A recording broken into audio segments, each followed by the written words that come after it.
Ayon kay Pangulong Duterte, ipinagutos niya sa militar na pulbusin ang mga bandido sa probinsya.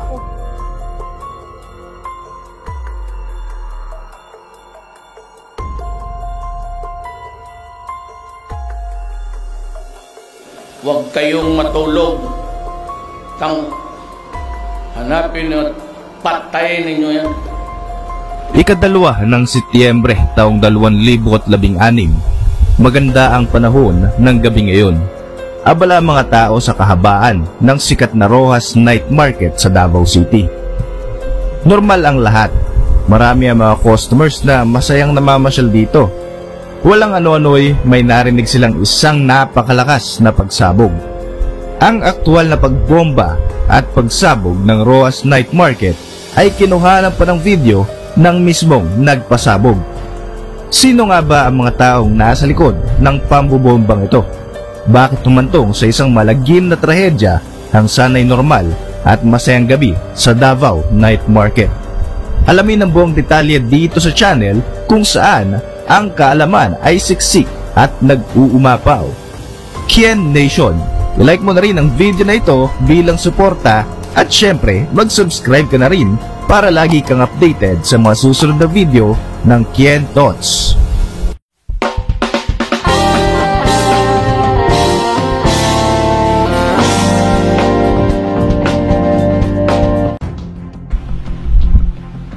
Ang Roxas Night Market ay isang sikat na pasyalan na matatagpuan sa kahabaan ng Roxas Avenue mula sa Marco Polo Hotel ng Davao City. Dito rin makikita ang Central Business District ng lungsod na ito. Ilang metro lamang ay matatagpuan naman ang Ateneo de Davao University.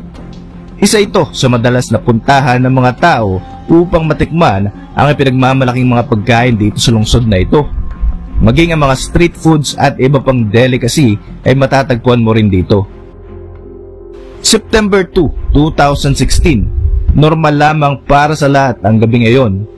Bandang 10:17 ng gabi, isang malakas na pagsabog ang naganap sa labas ng Marco Polo Hotel kung saan madalas bumibisita si dating President Rodrigo Roa Duterte.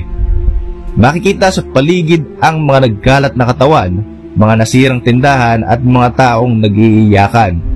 Ito ay isa sa mga insidenteng talaga namang tumatak sa mga Pilipino dahil sino nga ba ang mag-aakala na magaganap ang ganitong pangyayari sa isa sa safest city sa bansa.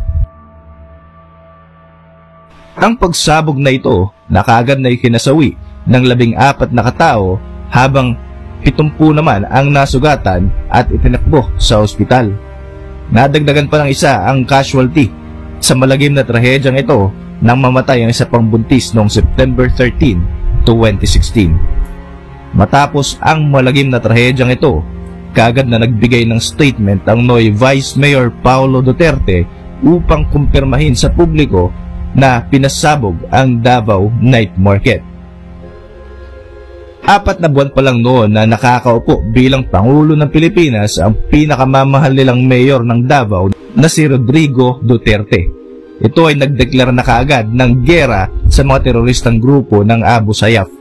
Isa ito sa mga nakikitang motibo ng marami dahil nga naman alam ng mga ito na kasalukuyang nasa Davao si PRRD ng mga panahon ngayon.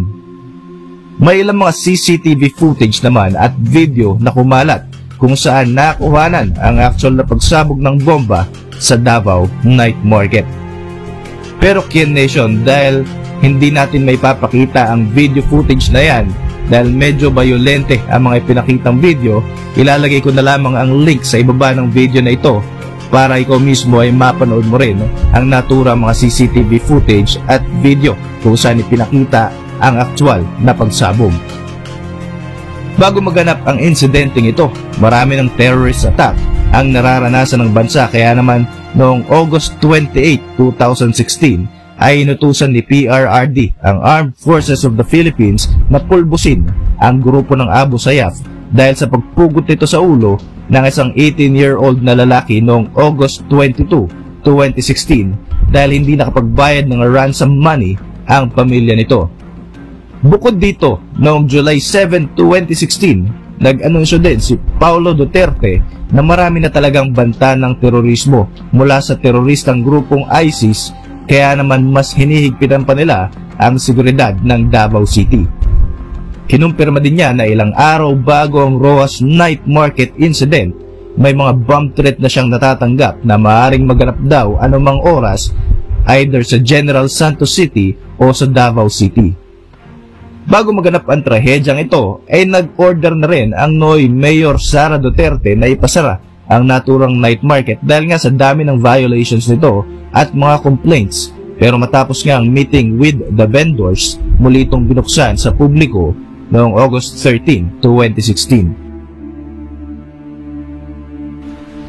Matapos ang malagim na trahedya, kaagad na sinabi ng grupo ng Abu Sayyaf na sila ang nasa likod ng pambobombang ito.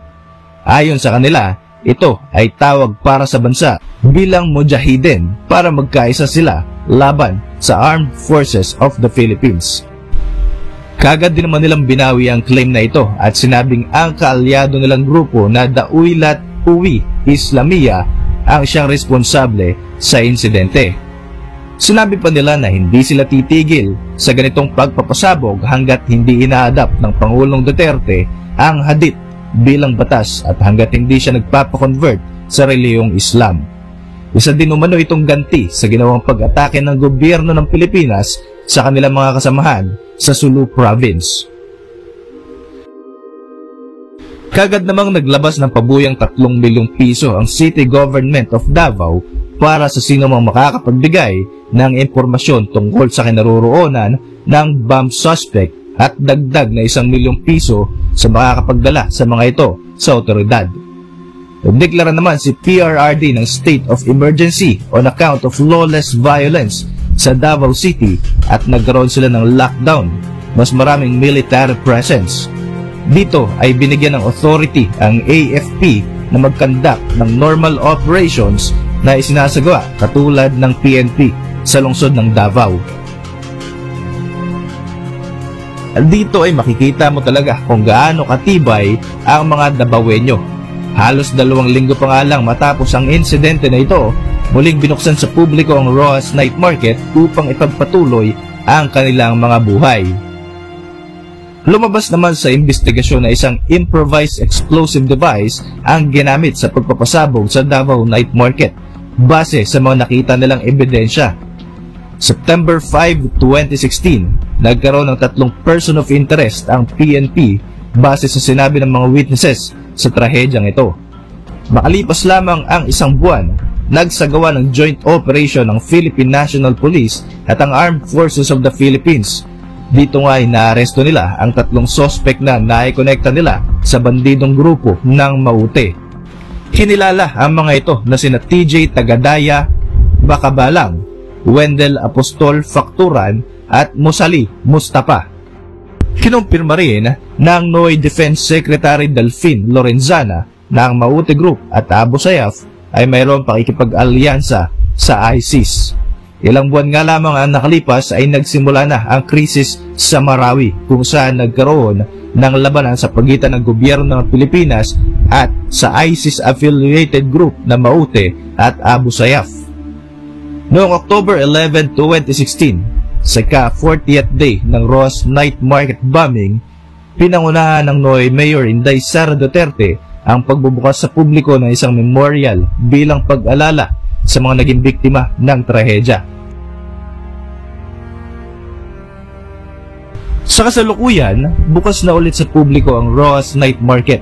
Ito ay matapos ang 2 taong pagkakasara nito dahil sa banta ng pandemya. Binuksan ito noong March 24, 2022 at muli na namang naging makulay at buhay na buhay ang kahabaan ng Roxas Avenue. Para sa inyong mga reaksyon, mag-iwan lang ng komento sa ibaba ng video na ito. At hanggang sa mga susunod na video, maraming salamat po sa panonood at patuloy na pagsuporta. Kien Nation.